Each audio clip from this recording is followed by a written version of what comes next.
जादुई जंगल की परछाई रात के सन्नाटे में जब पूरा जंगल सो चुका था, तभी एक धीमी धीमी रोशनी चमकी।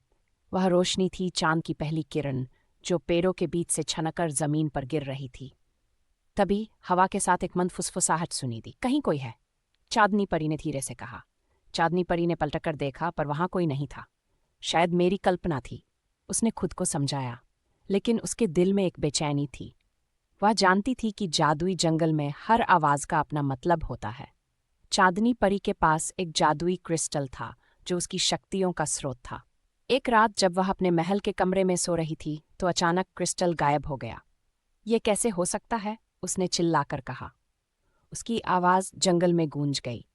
अगर क्रिस्टल नहीं मिला, तो मेरी परी शक्तियां खत्म हो जाएंगी। चांदनी परी ने डरते हुए कहा। चांदनी परी ने क्रिस्टल खोजने के लिए अपनी यात्रा शुरू की। जैसे जैसे वह जंगल में गहराई में गई, उसे एक रहस्यमयी छाया दिखी। चांदनी परी भयभीत होकर बोली, कौन है जो मेरी हर कदम पर मेरी परछाई बनकर चल रहा है?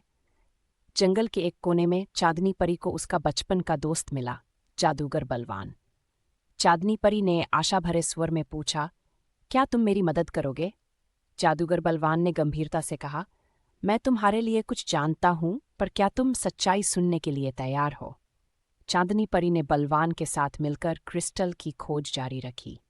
एक गुप्त गुफा में जाकर उन्होंने पाया कि क्रिस्टल चोरी नहीं हुआ, बल्कि परी महल के ही अंदर एक शक्तिशाली जादूगर ने उसे छुपाया था। चांदनी परी ने दृढ़ता से कहा, अब हमें मुकाबला करना होगा। कई संघर्षों के बाद चांदनी परी ने अपने भीतर की ताकत को पहचाना और राक्षस को परास्त किया। सच्ची शक्ति बाहर से नहीं, हमारे दिल और इरादों से आती है, उसने कहा।